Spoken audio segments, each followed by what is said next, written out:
Pick number 18, the Washington Wizards select Walter Clayton Jr. out of Florida, then promptly trade him to the Utah Jazz.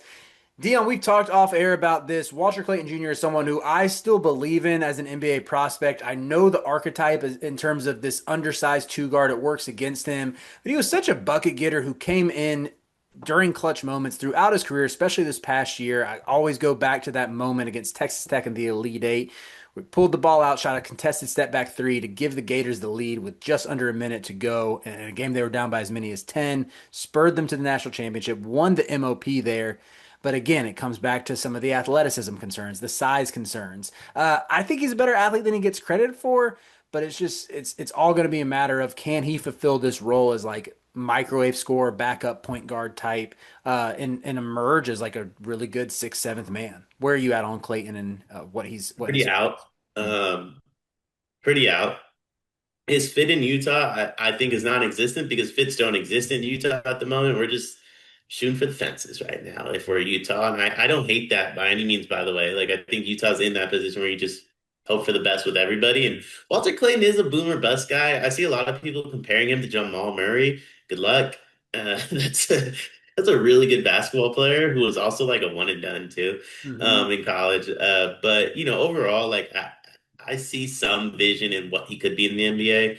He's an incredible shooter, not very athletic, undersized too, not the greatest ball handler for a one, in my opinion, not the greatest defender either, and that's putting it lightly.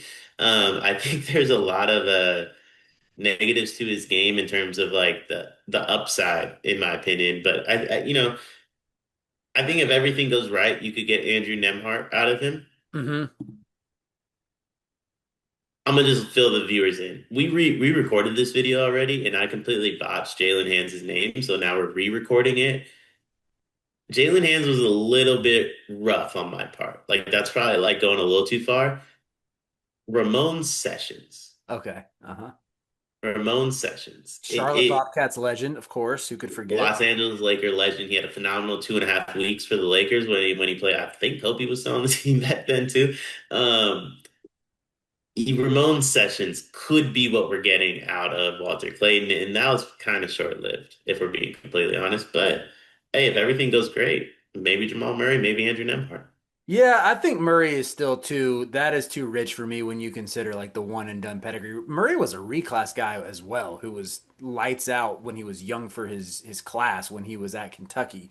Clayton was a late bloomer. I mean, he started out playing high school football. That was where more of his pedigree was a really high end safety recruit who had a ton of like big program offers like Florida, Georgia, Tennessee, all wanted him. Loved hoop, got to respect it. Started out at Iona before moving up, rather back to his home state. That I guess is probably the sell that like maybe he could buck the trend for the undersized two guard or combo guards, whatever you want to classify him as. Is that he does have this work ethic. He has been someone who has exceeded expectations every step of the way. But yeah, I even though I like Clayton Jr., Nimhart feels like such a good archetype to strive after. But just knowing that like Nimhart turned himself into this I would say borderline lockdown defender this past season, a legit defensive difference maker.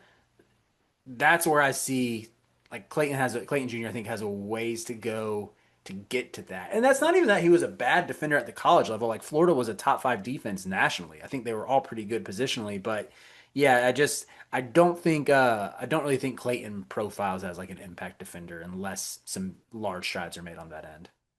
Yeah, I couldn't agree more. I think what he did great was hit big shots, right? Like you said, he was clutch. I always make the joke. I kind of watched the Final Four, and I always say, like, from what I kind of saw, he disappeared a lot. I think the problem Walter Clayton's going to have is those big shots he hit, he won't have the ball in his hands at the NBA for that. He has to figure out how to do everything he didn't do in college to actually stay on the court, right? Like he's not going to be able to sleepwalk through the first half and then turn up in the second half because if he does that, he just won't get to play in the second half.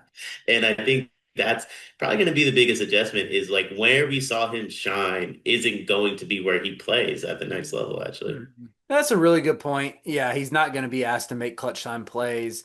Nevertheless, I think just the three-point shooting, I am a big believer in because Everybody who's on the court can create off the bounce, which he can do. So it's not going to set him apart from people in the NBA level. He's also like a lead off the catch too.